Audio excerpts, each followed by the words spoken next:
tidak selayaknya? Apakah tak cukup masa?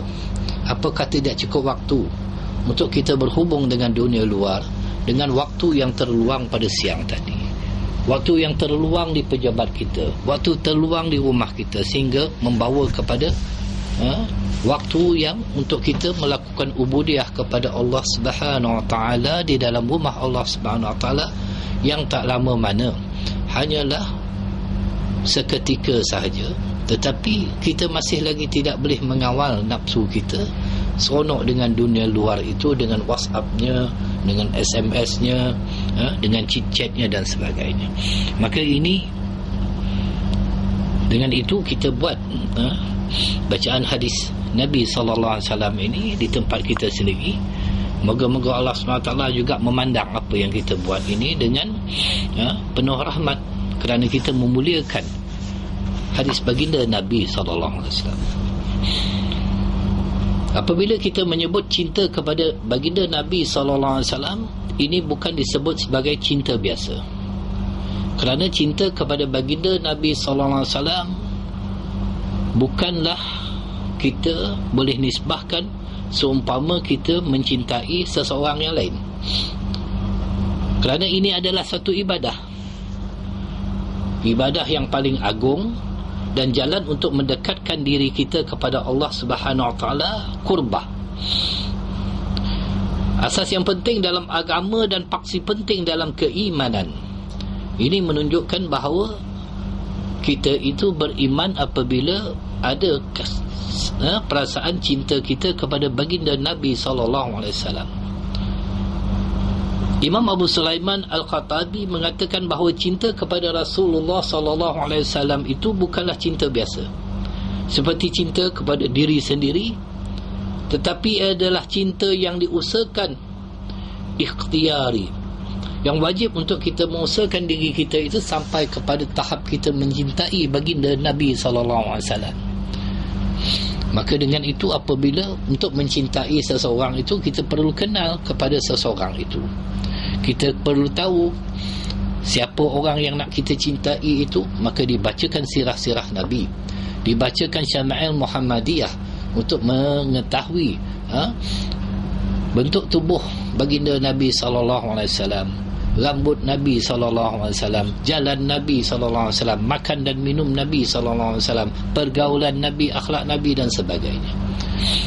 Maka tidak mungkin kita boleh mencintai seseorang yang tidak pernah kita jumpa, yang telah pun lama terpisah dengan kita, apatah lagi kita tidak pernah mendengar ucapan-ucapan yang keluar dari mulutnya, kecuali yang disampaikan oleh para ulama. Maka apabila kita mendengar hadis Nabi SAW, kita mendengar sirah Nabi SAW, maka itu akan mendekatkan kita kepada baginda Nabi SAW.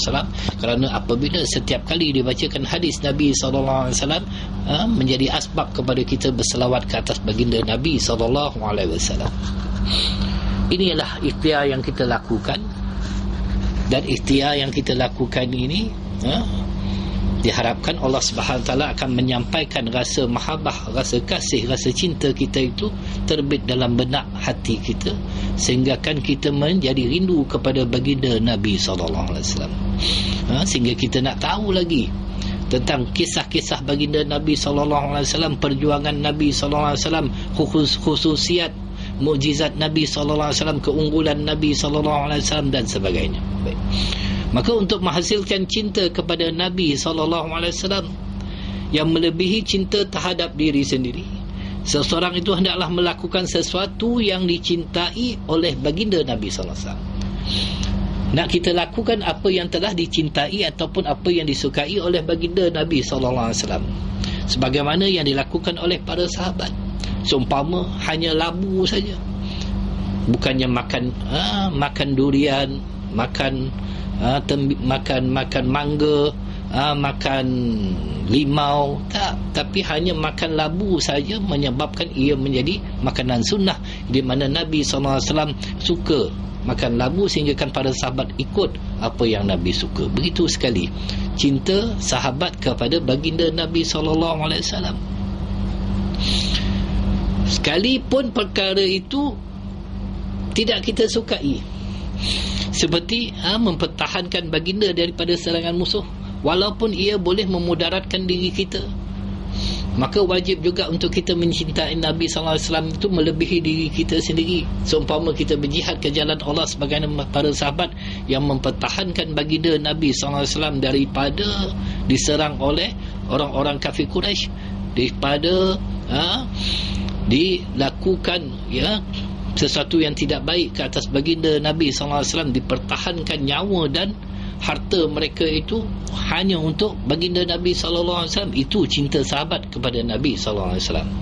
Jadi apakah sama dengan cinta yang kita ada kepada baginda Nabi SAW sebagaimana sahabat baginda Nabi SAW sehingga kan mempertaruhkan nyawa mereka?